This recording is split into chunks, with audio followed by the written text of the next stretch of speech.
hoje eu quero compartilhar com vocês sobre a nossa visão e o que a gente crê sobre os nossos posicionamentos que nós vamos adotar nesse tempo que nós estamos vivendo. Dias difíceis, dias em que o mundo se vê abalado pelas notícias e essa propagação de uma doença que começou lá na China, algumas semanas atrás, de repente, isso começa a se propagar para todas as nações, e não apenas apresentando pessoas doentes e até muita gente morrendo, milhares de pessoas morrendo lá na China, na Itália principalmente. Conversei com um pastor amigo lá da Itália, e ele estava explicando que essa doença, ela pega principalmente pessoas idosas, e é por isso que nós cancelamos todos os nossos eventos aqui. Quero reforçar esse anúncio. Nós cancelamos nossos eventos do nosso ministério para idosos, INA Viva Mais. Nem as células vão acontecer, já desde a semana passada. Ontem foi cancelado, não é? E até uma segunda comunicação. Quero pedir, se você é uma pessoa que está acima, já é de 70, 75 anos acima, eu quero pedir, por gentileza, que você evite vir aqui nas reuniões, permaneça em casa, assista o culto pela internet, você vai ser abençoado da mesma forma. O Moisés e a Cláudia estão aí, que são os líderes do Ministério INA Viva Mais, estarão dando essa comunicação, eventualmente, quando a gente retomar as nossas atividades. Lá na Itália, as pessoas que morreram, segundo o que chegou para a gente, informações, 70% a 80% das pessoas que morreram têm de 70 anos para cima, não é? 70, 75 anos, então é uma enfermidade que alcança, que atinge principalmente os idosos. No entanto, pessoas comuns e até crianças podem ser pessoas que transmitem, não é? Esse vírus. Então a gente está tomando todos os cuidados que já foram ditos aqui, não é? Aqui na igreja, nós estamos fazendo uma limpeza com muito mais intensidade, não é? Sendo muito mais intencionais nos nossos procedimentos internos, para que você possa ter um conforto e para evitar problemas maiores. Nós tivemos um abalo no sistema financeiro mundial, as bolsas despencando, dólar subindo. Nós tivemos, não é, os sistemas mundiais, enfim, político, econômico, financeiro, enfim, tudo abalado. E, gente, o que eu quero mostrar para vocês hoje, conversar com vocês nessa noite, é que às vezes parece que são coisas que a gente às vezes se pega espantado com coisas que a palavra de Deus já disse que iriam acontecer. Então você é um homem de Deus, você é uma mulher de Deus, você conhece a palavra de Deus, e então os nossos posicionamentos, como nós conhecemos o que a palavra de Deus diz, os nossos posicionamentos precisam ser diferentes. Quem pode dizer amém para mim? É claro que há uma grande diferença entre a gente tem que ser prudente, a gente tem que ser zeloso, a gente tem que ser cuidadoso, nós precisamos ser preocupados, mas tem uma diferença entre precaução e medo. Tem uma grande diferença entre zelo e pavor. Quantos entendem o que eu estou dizendo? E nós precisamos ser homens e mulheres que espalham a fé e não o pavor no coração das pessoas. Nós conhecemos a palavra, nós temos a presença de Deus, nós temos uma resposta para dar. Nós não vamos agir de maneira inconsequente, irresponsável, não vamos fazer isso, mas nós queremos ser responsáveis com aquilo que nós conhecemos da palavra de Deus, meus irmãos. Nós somos homens e mulheres de Deus, nós temos a marca do sangue de Jesus sobre as nossas vidas. Foi profetizado aqui nessa manhã. A sua casa está marcada pelo sangue de Jesus.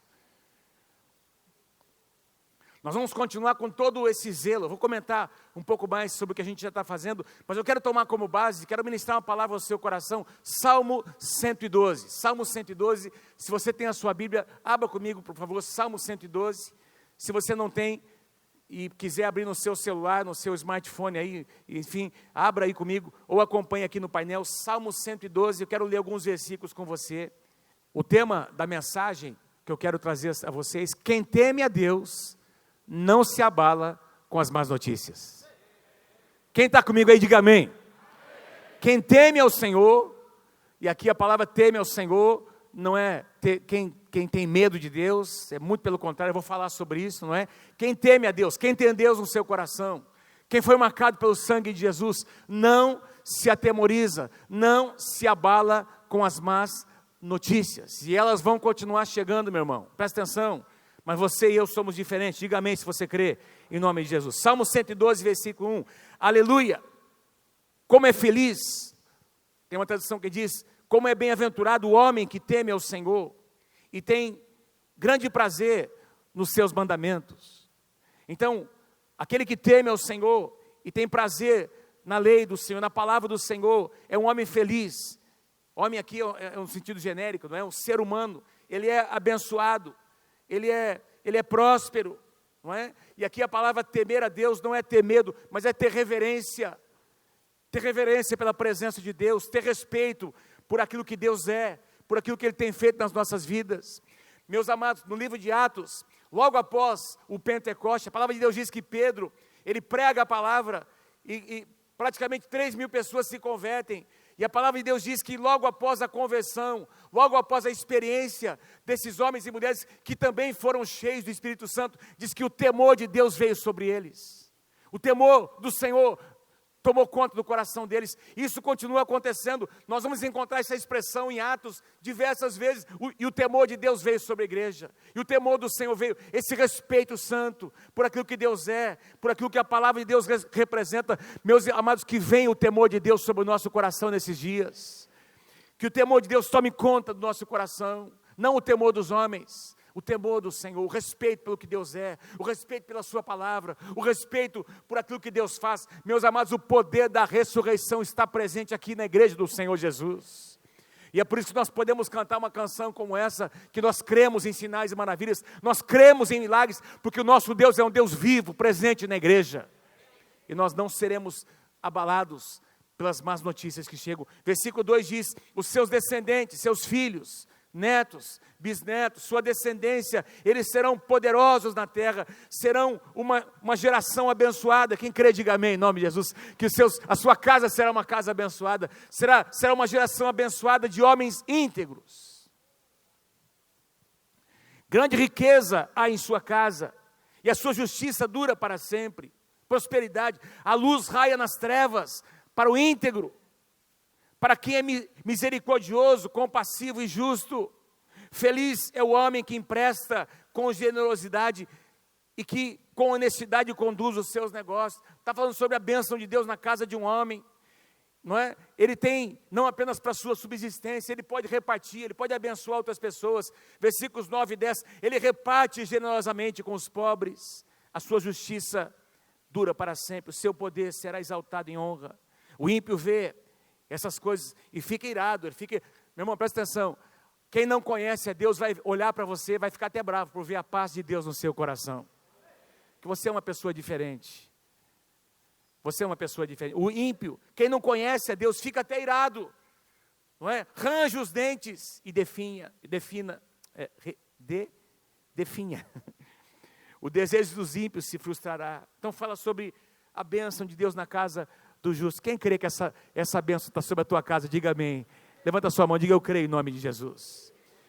Mas os versículos que eu quero ler com você, eu acabei indo para o final, né, lendo os 2 últimos versículos, 9 e 10. Eu quero voltar agora aos versículos 6, 7 e 8. Eu quero focar nesses 3 versículos. Presta atenção. O justo jamais será abalado. O justo jamais será abalado. Para sempre se lembrarão deles. O justo não temerá más notícias. Por quê, meu irmão? Porque o seu coração está firme, confiante no Senhor. O seu coração está seguro e nada temerá. Então esse salmo fala sobre más notícias que chegam. De certa forma, o que nós estamos ouvindo, aliás, tudo que nós estamos ouvindo, meus irmãos, já foi profetizado na palavra. As más notícias estão chegando, não é? Sobre o que está acontecendo. Mas eu quero mostrar a você que a Bíblia diz que essas coisas foram profetizadas. Por exemplo, Paulo fala em 2 Timóteo, capítulo 3, versículo 1. Presta atenção, 2 Timóteo, capítulo 3, versículo 1. Saiba disso, Paulo diz, nos últimos dias sobrevirão que tempos terríveis, tempos difíceis. E aí ele passa a descrever pelo menos quase 20 características da geração dos últimos dias, não é? As ideologias, o desrespeito às autoridades. Agora Jesus vai mais a fundo, meus irmãos. Lucas capítulo 21, versículos 10 e 11. Então lhes disse: nação se levantará contra nação e reino contra reino. E haverá grandes terremotos, haverá fomes e o quê? E pestes em vários lugares. E acontecimentos terríveis e grandes sinais provenientes do céu. Versículo 26. E os homens desmaiarão de terror, ou seja, o medo vai tomar conta do coração das pessoas, vai ser um pavor, assim, insuportável. O medo, o pavor, não é? O terror vai fazer com que os homens desmaiem, apreensivos com o que está sobrevindo ao mundo. Está acontecendo ou não isso, meus irmãos? E os poderes celestes serão abalados. Então, versículo 27, olha que coisa maravilhosa. Então se verá o Filho do Homem vindo numa nuvem com poder e grande glória. Aleluia. Amém.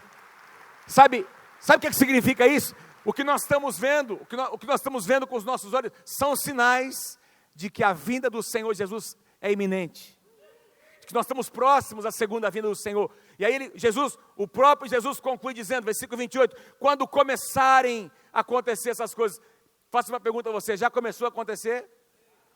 Fomes, terremotos, pestes. E se você ler o capítulo 24 de Mateus, você vai encontrar muitas outras coisas. A riqueza aumentando nas mãos de algumas pessoas, a pobreza se espalhando pela humanidade e a riqueza sendo concentrada, de enganos, falsos profetas se levantando, não é? O ocultismo se multiplicando. Tem vários sinais, e entre eles, o terror, o medo, não é? Pestes em vários lugares. E aí olha o que Jesus diz, versículo 28, quando começarem a acontecer essas coisas, e ele diz como é que nós devemos reagir: levantem-se e ergam a sua cabeça, porque estará próxima a redenção de vocês. Levantem-se, aleluia, amém. Então, Jesus mostra qual é a reação de um cristão. A reação de um cristão não é ser irresponsável, não é agir, meus irmãos, não é sem medir o perigo. Claro, nós precisamos ser muito, muito cuidadosos, mas a nossa atitude, o que nós fizemos não é, nós não podemos fazer movido por medo, por pavor, porque nós temos a palavra de Deus. Nós agimos com prudência, nós agimos com sabedoria, mas acima de tudo o que nós fazemos por fé, com a nossa fronte levantada, olhando as pessoas nos olhos, animando as pessoas a confiarem no Senhor, porque o Senhor é a nossa confiança. A nossa confiança não está nesse mundo, nem em remédios. Daqui a pouco pode ter alguma situação. Eu me lembro, algumas décadas atrás, quando o negócio da AIDS começou a acontecer, se espalhar, não é? Alguns nem tinham nascido nessa época. Hoje tem remédios, hoje tem uma medicação que as pessoas fazem uso, mas naquela época não tinha nenhuma perspectiva, e as pessoas começaram a morrer, meus irmãos. Eu lembro que eu visitei aqui em Londrina um rapaz viciado em drogas. Essa família me chamou ali, naquele bairro ali, em cima do colégio londrinense, ali no Quebec, não é? Eu fui chamado por uma senhora para ir lá visitar. Ela já tinha perdido 2 filhos envolvidos em drogas. O primeiro já tinha morrido por causa da AIDS. Eu chego na casa, o menino, pensa no menino assim esquelético, morrendo, meus irmãos. Eu falei de Jesus para esse rapaz, ele aceitou Jesus naquele lugar. 2 dias depois, a família me chamou para ir lá no hospital universitário, e eu orei com ele mais uma vez. Ele confessou Jesus como seu Senhor e Salvador mais uma vez. Mas naquela tarde ele morreu, definhado por aquela doença, que não tinha cura naquela época. E eu me lembro do pavor na televisão, nas notícias, não é? E pode ser que nós eventualmente enfrentemos situações em que não haja remédio. Hoje mudou a situação, não é? Porque o homem é sábio, os pesquisadores estão aí, eles estão criando remédios e possibilidades, mas eventualmente nem isso vai acontecer. Mas a nossa esperança não está no remédio, a nossa esperança não está na pesquisa de alguém. Nós conhecemos Jesus, nós somos homens e mulheres debaixo da unção profética, nós sabemos que essas coisas foram profetizadas. e nós precisamos nos preparar para elas. Quem pode dizer amém em nome do Senhor Jesus? Precisamos ter uma postura proativa, positiva. A nossa linguagem tem que ser uma linguagem que abençoa as pessoas, que leva as pessoas a uma experiência com Deus, não uma linguagem de pavor, de medo, de disseminação de más notícias. Aleluia. Prudência e precaução são necessárias, mas nós não podemos ser dominados pelo medo. Olha o que o apóstolo João diz em 1 João capítulo 4, versículo 18. No amor não existe medo. E você sabe que João diz, ali no mesmo contexto, ele define o que é o amor. Ele diz, Deus é amor. Então quando você lê amor aqui, o apóstolo João ministrando sobre o amor, ele está falando sobre Deus. Em Deus não existe medo. Se você tem Deus no seu coração, se você foi alcançado pelo amor de Deus, você não tem medo, você não tem pavor no seu coração. Antes, o perfeito amor lança fora o medo. Ora, o medo produz o que, irmãos? Produz tormento. Essa palavra aqui, medo, essas duas palavrinhas, olha o significado. A palavra medo aqui é a palavra grega phobos, de onde vem a palavra fobia, que significa aquele medo que é espalhado de maneira desregrada, não é? Que produz tormento no coração das pessoas. Aliás, a palavra tormento significa total ausência de paz, significa punição e sofrimento. Você já percebeu como as pessoas sofrem antes da hora? Como quem é dominado pelo medo, sofre antes da hora, começa a imaginar mil coisas, aquele sentimento toma conta do coração e começa a se tornar uma fortaleza, que domina os sentimentos, domina as palavras, domina as atitudes. É ou não é verdade, irmãos? Aí o camarada vai lá, faz um exame normal de sangue, não é? Ou exame de urina, fezes, e ele vai lá pegar o resultado do exame, o médico pediu, ele olha, tem alguma coisa que está ali um pouquinho irregular, o que ele faz? Ao invés de esperar o médico conversar, ele vai para a internet, ele vai para o Google, e lá descreve tudo de ruim que tem, que pode acontecer, e ele sai dizendo, meu Deus do céu, vou morrer, acabou para mim, não tenho mais chance, nem ouviu, nem conversou ainda. Meu Deus do céu. Vocês já viram como as notícias ruins se espalham? Aliás, eu tive uma curiosidade assim, meu irmão. Ó, eu dei um print aqui, no site. Quem aqui acessa um portal como o UOL, por exemplo? Quando você abre a tua... Levanta a mão, bem alto. Assim. O que é o UOL, pastor? O UOL é um portal... Não, vou perguntar de novo. Quem acessa o UOL? O UOL, primeiro, levanta a mão. Quando você clica na internet, ou aquele portal Terra, ou algum outro. Então, o que eu fiz? Eu abri ontem, estava preparando a mensagem, eu abri a primeira página do UOL e eu dei um print. Eu contei aqui, meus irmãos, umas 20 notícias. Dessas 20 notícias, pelo menos 17 eram negativas. Aqui, ó. Brasil demora para somar casos locais e divulga dados defasados do coronavírus. Sobem a 121 os casos confirmados no Brasil. São Paulo, ao menos 6 pessoas que encontraram Jair Bolsonaro estão contaminadas. Após pressão, para lá. E por aí vai. Aí tem uma aqui, São Paulo vence Santos por 2-1 de virada. Bom, para mim, isso aqui foi uma...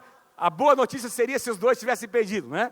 Mas como isso não é possível, foi uma má notícia para os santistas e uma boa notícia para o São Paulo. Mas quando você olha, só tem má notícia. Porque os jornais vivem de má notícia, meu irmão. Presta atenção. Se você assistiu o Jornal Nacional, Jornal da Record, Jornal da Band, se você começar a pontuar no seu caderno quantas notícias positivas foram dadas e quantas negativas, ó, eu não tenho nem sombra de dúvida, pode fazer lá o negócio, vai dar 70%, 80% de coisa ruim. É ou não é verdade o que eu estou dizendo? E aí, a gente não para pensar que tem um monte de notícia que chega com as mídias nas nossas caixas postais. E a gente às vezes vê crentes, homens e mulheres de Deus que espalham essas notícias. O cara não sabe de quem veio. E tem gente que até diz assim, não, eu não sei se é verdade, mas eu estou passando do jeito que eu recebi. Mas se você não sabe que é verdade, como é que você está passando uma coisa que pode ser uma mentira? Sendo um homem e uma mulher de Deus que conhece o que é a palavra de Deus, e conhecereis a verdade, e a verdade vos libertará. Se você não sabe a procedência, não passa para frente.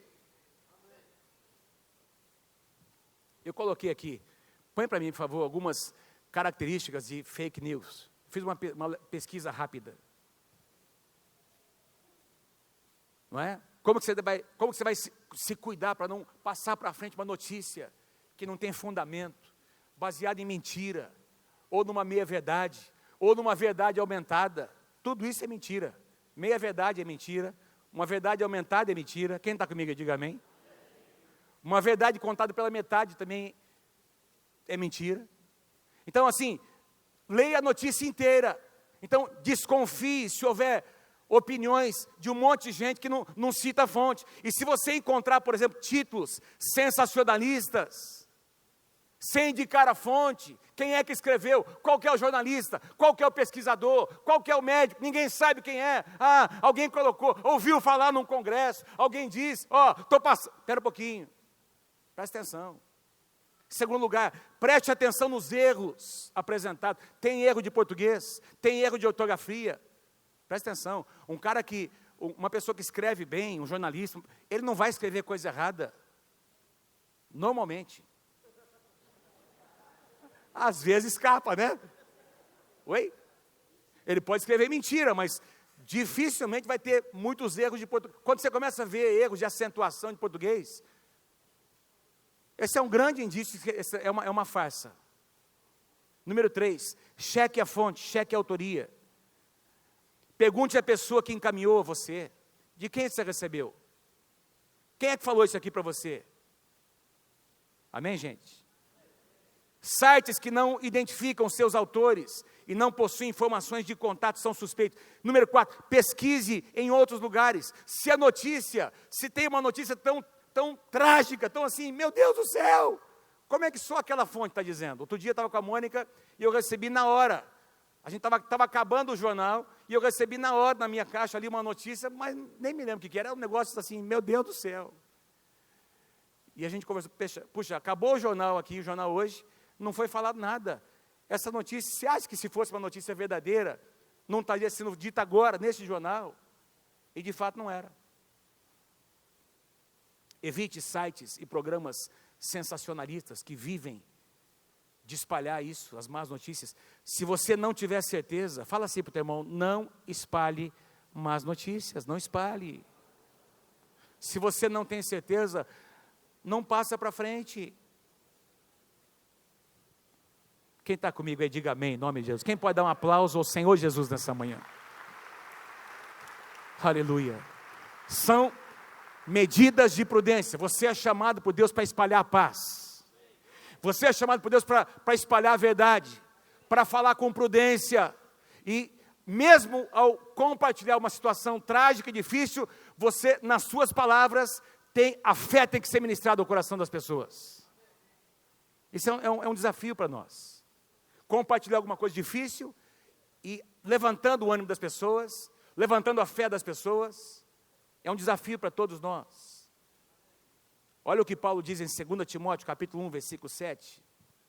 Olha que lindo, porque Deus não nos tem dado espírito de covardia ou de medo. Deus não nos tem dado espírito de covardia, mas de poder, de amor e de moderação, equilíbrio. Porque, meus irmãos, presta atenção, o medo, a covardia é um espírito. E esse espírito, o diabo, ele sempre volta, ele age do mesmo jeito.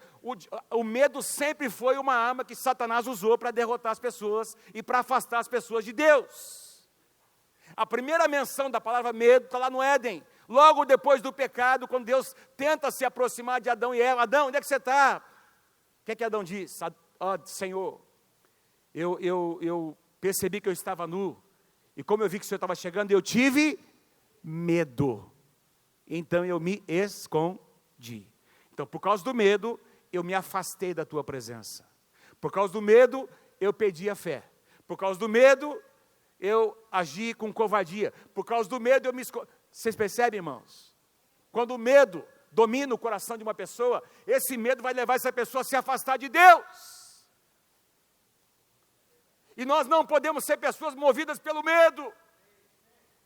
Sim, nós estamos inseridos no mundo e nós vamos passar, nós enfrentaremos tribulações e nós precisamos fazer tudo o que está ao nosso alcance, tudo que é responsabilidade nossa, nós faremos, mas faremos em fé, olhando para o Senhor, que é o autor e consumador da nossa fé. Nós espalharemos a paz para as pessoas ao nosso redor, nós abençoaremos as pessoas que estão debaixo da nossa cobertura, para que elas continuem confiando em Deus. Eu quero concluir com 3 posicionamentos aqui, muito simples, que nós, como igreja, estaremos adotando. Em primeiro lugar, nós agiremos com prudência. Nós agiremos com inteligência. Nós agiremos com sabedoria. Nós seremos prudentes em todas as nossas ações. Nós não seremos irresponsáveis. Provérbios capítulo 8, versículo 5. Vocês inexperientes, adquiram a prudência, e vocês tolos, tenham bom senso. É uma advertência que nós encontramos no livro de Provérbios. Tem crente que é tolo? Tem. Tem crente que não tem bom senso? Tem. Nós não queremos ser assim. Vamos ser cuidadosos. Não vamos agir com tolices, com irresponsabilidades. Então, se a gente dá aqui uma determinação, olha, não vamos ter as nossas celebrações com os idosos, então nós não vamos ter, para preservar a vida deles. Vocês estão vendo que o pastor Samuel e a pastora Lígia não estão aqui hoje, por quê? Porque eu disse para o meu pai, vocês não vão na igreja domingo. Eu falei para minha mãe, para com esse negócio de ficar abraçando todo mundo que a senhora vê. Porque a velhinha não consegue passar por alguém sem abraçar. Então ela chega, ela dá a volta só para abraçar o maior número de pessoas. É uma benção, irmã Lígia. Eu falei para ela, mãe, presta atenção. É a hora que eu disse para ela, mãe, presta atenção. Eu cheguei ontem, aliás, anteontem, eu fui almoçar na casa dela. Mãe, disse, mãe, nós chegamos aqui, coloquei o carro no estacionamento. Mãe, nós estamos limpos, nós passamos gel aqui antes de chegar na sua casa. Só que coloquei o carro, eu entrei no elevador do seu apartamento. Para eu abrir a porta do elevador, eu posso ter, a hora que eu abri a porta, pode ter vindo um cara antes de mim e ter dado um espirro bem naquele lugar onde eu botei a mão. Aí eu botei a mão em cima do espirro do camarada. E eu vim aqui e abracei a senhora. Para mim não fez mal. Eu tenho mais resistência. Mas a senhora está com 84 anos. A senhora precisa cuidar, se preservar. Porque minha mãe e meu pai estão nesse grupo de risco. Amém, queridos? Então, não fique bravo com o pastor que cancelou o culto. Não, espera um pouquinho, é para preservar a sua vida. Amém? É para preservar a sua vida. Então, a gente vai agir com prudência, sim. Então, nós vamos... Então, carregue... Mônica, mostra aí o negocinho de gel que você tem aí, por favor, de negócio de... Pastor, mas não estou encontrando mais na farmácia. Joga aqui para mim, por favor. Joga. Aí, ó, um gelzinho na bolsa, eu tenho no meu carro, toda hora eu estou metendo gel aqui na minha cabeça, não, nas minhas mãos. Até na academia, comecei a fazer academia com o personal aqui da igreja, né? Uma benção. Depois, se você estiver interessado, posso fazer uma propaganda dele para você depois. Eu fui na academia ontem, ele trouxe um negocinho de gel. Pastor, usa aí para mim. Cada vez que eu fazia um exercício, passa o gel, pastor, passa o gel, pastor. A gente tem que ser prudente. Essa é a nossa parte. Não é? Então, higienização frequente das mãos, lavando por pelo menos 20 a 30 segundos a sua mão, o seu braço, enfim, não é? Álcool gel, cobrir o nariz e a boca ao respirar, não, né? Ao espirrar e ao tossir. Evitar tocar nos olhos, no nariz, na boca, antes de você limpar suas mãos. Manter os ambientes bem ventilados. Não compartilhar objetos de uso pessoal. Se você estiver doente ou resfriado, ou com algum sintoma, febre, etc., não frequente lugares onde tenha mais pessoas. Pelo bem daquelas pessoas. Se você fez uma viagem internacional, você frequentou um aeroporto, ou nacional, também não sei como é que está hoje, viagens. acho que mais internacionais, não é? Se você chegou aqui em Londrina, não venha no culto, não venha num lugar, espera lá 5, 7 dias. Haja com prudência. Pastor, não estou sentindo nada, mas talvez você esteja carregando algo que vai contaminar uma outra pessoa. Então isso é agir com prudência. Quem está comigo aí, diga amém. Atitudes pessoais. Na igreja, o que nós vamos fazer, meus irmãos? Nós vamos, eu estou aqui com um comunicado, uma nota informativa do governo do Paraná, tá certo? Diz assim, foi essa nota chegou às nossas mãos, a pastora Mônica me passou, na sexta-feira passada, dia 13 de março, diz assim, o governo do estado do Paraná, por meio da Secretaria de Saúde, informa que eventos programados ainda devem ser mantidos. Isso aqui é um negócio oficial do governo. A decisão foi baseada, isso aqui para o Paraná, tá bom, gente? A gente sabe que em outros estados, algumas atitudes, outras foram tomadas. A decisão foi baseada na instrução do Ministério da Saúde para que cada gestor de unidade federada deva adaptar as recomendações para a sua realidade local. A indicação é de manter o que está agendado até segunda-feira, até amanhã, dia 16, quando uma nova avaliação do cenário será realizada pelo Centro de Operações de Emergências em Saúde Pública da CESA. No Paraná, portanto, não se justifica nesse momento a suspensão ou cancelamento de atividades em função da situação epidemiológica favorável no estado. Não há transmissão local ou comunitária. 6 casos da doença, coronavírus 19, não é? Foram confirmados até sexta-feira, dia 13, todos importados, ou seja, as pessoas foram contaminadas com o vírus fora do Paraná e fora do país, 5 delas na Europa, e a outra nos Emirados Árabes. O CESA ainda investiga 72 casos e já descartou outros 34 pacientes. O entendimento do COI pela manutenção dos eventos programados foi definido em reunião nessa sexta-feira, dia 13, com 20 representantes do CESA e do Centro de Apoio Operacional das Promotorias de Proteção à Saúde Pública do Ministério Público do Estado do Paraná. Então é por isso que nós mantivemos os nossos cultos e vamos manter até uma palavra, uma determinação oficial dos órgãos oficiais. Nós estamos reduzindo o horário, então eu tenho mais, no máximo, 20 minutos para falar com vocês aqui, porque a gente quer acabar às 11h30. Então nós estamos reduzindo os horários, é o que a gente pode fazer por enquanto, em relação aos cultos. Em relação às células, também, agora sim, como medida de prudência, nós estamos cancelando as nossas células.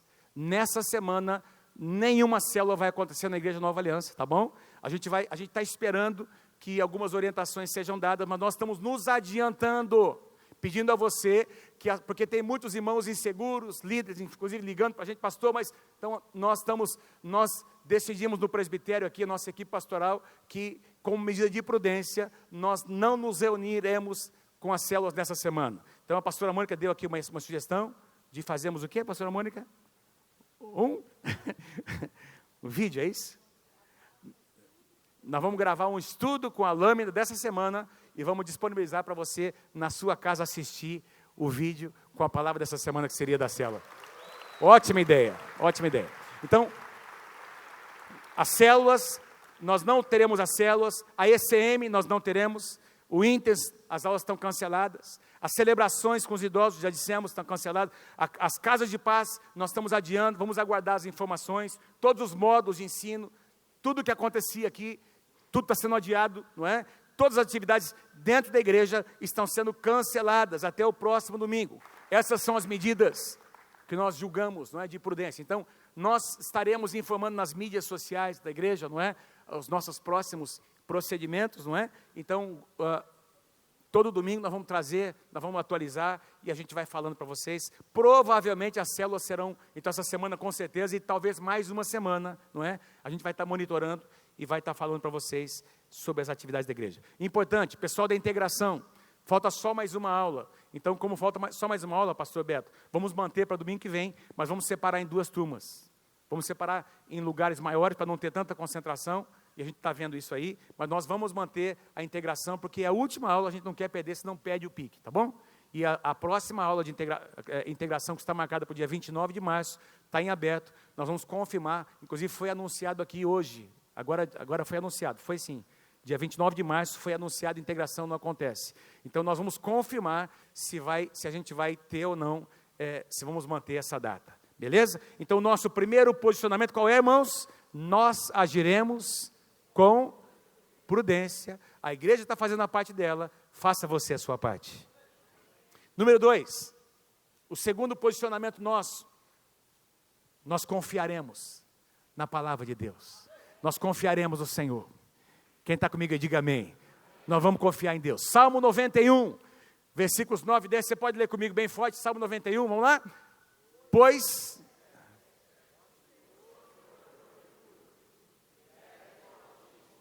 Agora bem forte. Nenhum mal te sucederá, praga nenhuma chegará à tua tenda. É o que diz a palavra de Deus.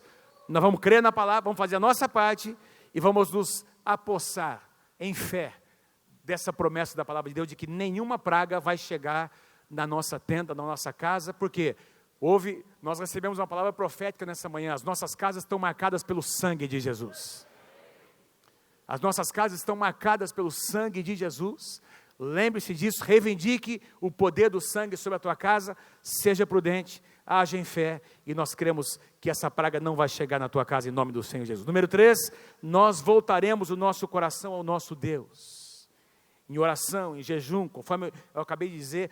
Olha o que diz 2 Crônicas, capítulo 20, num momento muito estratégico, meus irmãos, para a nação de Israel, não é? Em que o rei Josafá estava agora enfrentando inimigos terríveis. Olha o que Deus fala, olha o que ele fala para Deus, não é? No seu tempo de oração. 2 Crônicas, capítulo 20, versículo 9, se alguma desgraça nos atingir, seja o castigo da espada, seja a peste, seja a fome, nós nos colocaremos em tua presença diante desse templo. Quem pode dizer amém por isso? Olha, se alguma peste vier, nós nos colocaremos na tua presença neste templo. Pois ele leva o teu nome, e nós clamaremos a ti em nossa angústia, e tu nos ouvirás, e tu nos livrarás. Então o rei está dizendo assim, reconhecendo que até algumas pragas poderiam vir, até algumas situações poderiam vir, mas se isso acontecesse, ele iria convocar o povo para que viesse até a casa do Senhor, para orar, para clamar o nome do Senhor. E ele diz assim, nós temos certeza de que tu nos ouvirás e nos salvarás. Quem é que crê que Deus está nos livrando, nos salvando, em nome do Senhor Jesus? Dê um aplauso bem forte ao Senhor, se você crê comigo. Põe lá o último slide, por favor, o último slide. O mundo assustado precisa de uma igreja corajosa.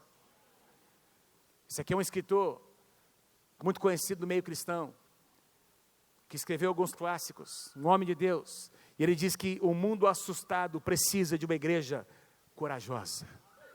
E eu e você somos essa igreja. Eu e você somos essa igreja. Você não vai tocar, você não vai abraçar, só diga para alguém assim, pertinho de você, meu irmão, coragem, coragem, meu irmão. Levanta os seus olhos para o Senhor. Tenha fé, meu irmão, tenha fé, minha irmã. Diga assim, você vai passar por essa. Fala para ele, você vai passar e vai sair mais forte do outro lado, em nome do Senhor Jesus. Fique em pé comigo dessa manhã.